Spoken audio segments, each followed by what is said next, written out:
Continuing on in Chapter 5 in our discussion of homicide, here we're about traditional homicide laws.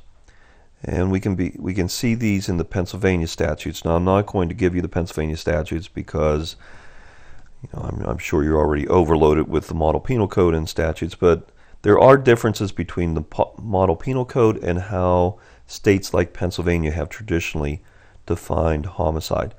They may use different terms, for instance. Pennsylvania will use terms like malice aforethought and may use different mental states. But those, when we talk about malice aforethought, or when we talk about in Pennsylvania, we'll say if someone intentionally causes the death of another human being, while the Model Penal Code says purposely, those are pretty similar. Where their major differences are in the classifications of each of the types of homicide. For instance, in Pennsylvania, there are multiple degrees of murder. So we saw in the Model Penal Code there is no such thing as first, second, third degree murder. It's only murder. But in Pennsylvania, we do have first, second, and third degree murder. And I'm not going to go into the details about the differences between them. But there are different degrees. So Pennsylvania takes the same types of situations that the Model Penal Code handles with just murder and breaks them down into more specific subcategories. So for instance, Pennsylvania's second degree murder is our felony murder provision. So where the Model Penal Code lumps felony murder together with purposeful killings and just treats them both as murder, Pennsylvania makes purposeful killings first degree murder, so premeditated killings in Pennsylvania's terminology, makes them first degree murders, and makes felony murder second degree. So these are some examples of differences. So it depends on what your state is like. Your state may have more classifications. For instance, in New York, first degree murder only applies to the killing of a police officer or some other public official, similar type public official. Killings of everyone else that are intentional are dealt with in second degree murder. So again, each state is different, but what you often see in the states is murder being broken down into multiple degrees. You don't see that in the Model Penal Code. Also, Pennsylvania doesn't deal with negligent homicide. Instead, it lumps together manslaughter and negligent homicide, but it also breaks manslaughter down into two different types. We have in Pennsylvania voluntary manslaughter, and so voluntary manslaughter are the heat of passion type killings. So remember, under the Model Penal Code, it was just treated as manslaughter. It wasn't classified as voluntary or involuntary. If you killed someone under an extreme mental or emotional disturbance, then it was manslaughter. Under Pennsylvania, this would be classified as voluntary manslaughter. So if you want to keep voluntary and involuntary straight, just think in the terms of the person who caused the death, the killer, wanted to cause these deaths. So they were voluntary, but we're excusing them down from murder, which they normally would be, down to manslaughter because of the heat of passion, because of the extreme mental or emotional disturbance. Involuntary manslaughter is when you act recklessly or negligently in Pennsylvania to cause a death. So if we don't have heat of passion, if we just have ordinary criminal recklessness or negligence, then you're guilty of involuntary manslaughter if you cause a death. So this is where negligent homicide under the Model Penal Code is lumped into involuntary manslaughter along with reckless killings under Pennsylvania law. So Pennsylvania, again, has a different classification system, and this is the more traditional one. This is the one you see in most states. Again, murder with multiple degrees, manslaughter divided into voluntary and involuntary manslaughter. The Model Penal Code, I think, takes a more straightforward approach by just having murder, manslaughter, and negligent homicide. So I said, in Pennsylvania, there is no negligent homicide. Pennsylvania does have some other types of homicide that I won't list here.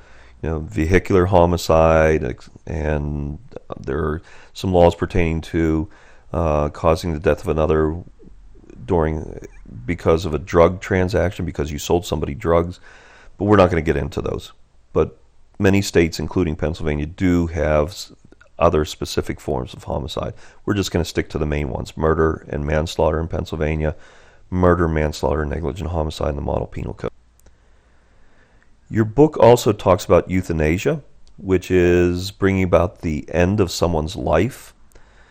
So in some sense, if a doctor injects you with some kind of medicine that's going to bring about your death, or if the doctor removes life support that you need, we could argue that that is a form of murder. The doctor is ending your life.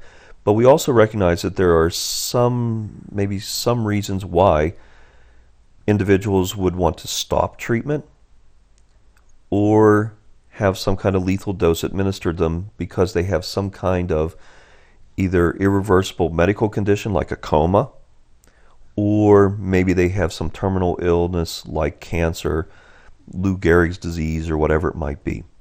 So this is what euthanasia really deals with. We have someone who is essentially facing death, and the question is, how much control can they have over when that death will finally occur? Must they leave their life and death to nature, in essence, or can they take steps with the help of a doctor to bring about a quicker death? The Supreme Court has two major rulings in this area. The Cruzan case from 1990 deals with a woman who was in an irreversible coma. So doctors agreed she was not going to come out of the coma. She was essentially brain dead at that point. She was only being kept alive by life support. Her parents wanted to remove the life support. Missouri, the state where this all took place, argued that they must present at least some evidence that this is what Nancy Cruzan, the woman who was in the coma, would have wanted, that she would have wanted life support to be removed. Eventually, this case worked its way to the U.S. Supreme Court, and the U.S. Supreme Court said a person who is in an irreversible coma does have the right to remove life support, that there is an established right to refuse or terminate treatment, and this is an extension of it. So you have the right, assuming that you are competent, you have the right to refuse treatment. So if you don't want to take some pills, if you don't want to take chemotherapy, if we're talking about cancer, if you don't want to have a certain operation, you don't have to. You can refuse that treatment. The court said this applies also when you're in a coma and you're on life support. You can withdraw that treatment, you can end it, you can terminate it. However, the court says the states do have a right to require that your survivors show through clear and convincing evidence that this is what you would have wanted done, that you would have wanted life support removed. Some people may not. Some people may want to stay on life support until maybe a miraculous cure is invented. But nonetheless, if you can show by clear and convincing evidence, which is a standard that's higher than normal civil requirement, remember we normally require in a civil case preponderance of the evidence, so more likely than not, but it's less than the criminal standard, which is beyond a reasonable doubt. So it's somewhere in the middle.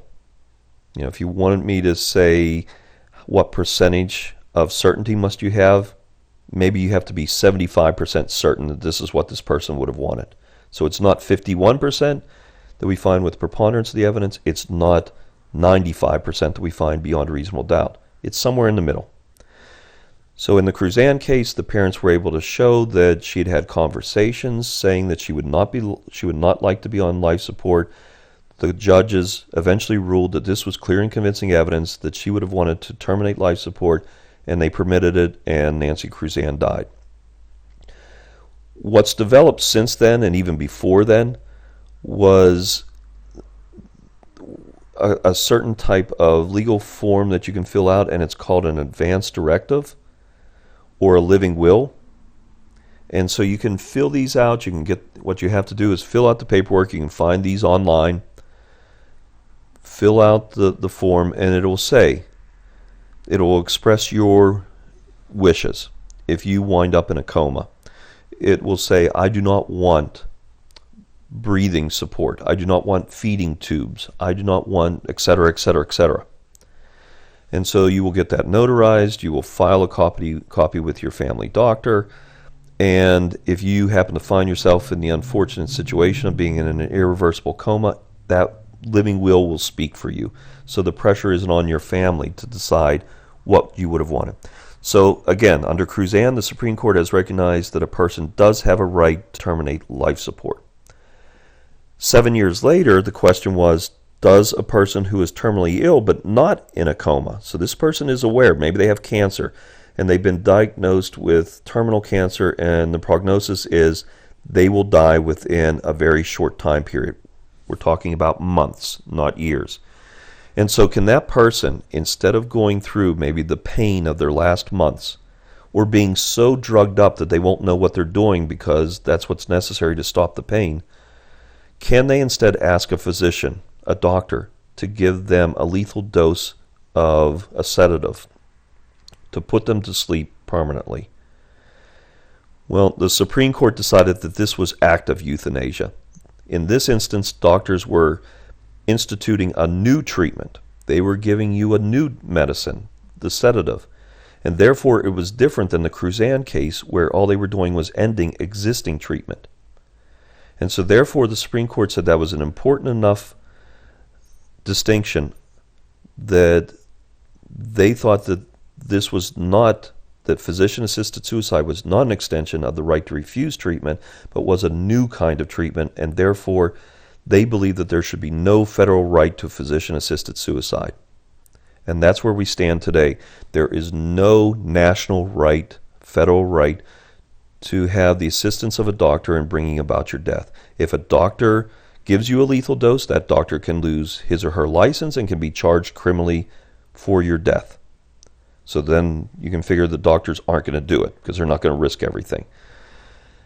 There are a few states that have decided to allow euthanasia. So Oregon, Washington, Montana by court order has done it, and it appears that another state in the Northeast, I believe it's Vermont, has also recognized physician-assisted suicide. But we mainly focus on Washington and Oregon. Some countries allow it. For instance, the Netherlands allows physician-assisted suicide. But as it stands now, most of the country here in most of the states in the United States do not permit physician-assisted suicide. It is still illegal, and so therefore you're not going to be able to take advantage of it. Does it still perhaps go on unofficially? My wife is a nurse and has said, yes, she thinks that she may have euthanized some people. She works in a retirement home where there are people at the end of their lives. And so doctors, when dealing with the severe pain of some of these patients, may issue a really aggressive dose that will likely result in that person's death. But they're allowed to do that because the dosage that they're giving the person is still permissible. It's at the aggressive end of the range of medicine, but it's still permitted as an acceptable dose given the pain that this person is in. So it may end up ending their lives a day or two early. Whereas in Oregon and Washington, where you can ask a physician to assist you in the suicide, you still have to show that you're going to die within 6 months, but it can bring about your death at least a few months earlier in those states. In Pennsylvania, you wouldn't be able to do that. You could only bring about your death earlier if, again, the doctor feels this medicine is necessary to end your pain that you're enduring. So the intention is not to kill you, but to end your pain, but there's a good chance that the medicine will kill you. So again, it's not the ideal situation, but it can happen. Doctors in those states where euthanasia is legal will not be prosecuted for euthanizing someone. In all other states, they will not be prosecuted for terminating life support. So because of Cruzan, doctors will not be prosecuted if they, in essence, pull the plug. But in states other than Oregon, Washington, Montana, etc., if they assist in a suicide, they can be prosecuted.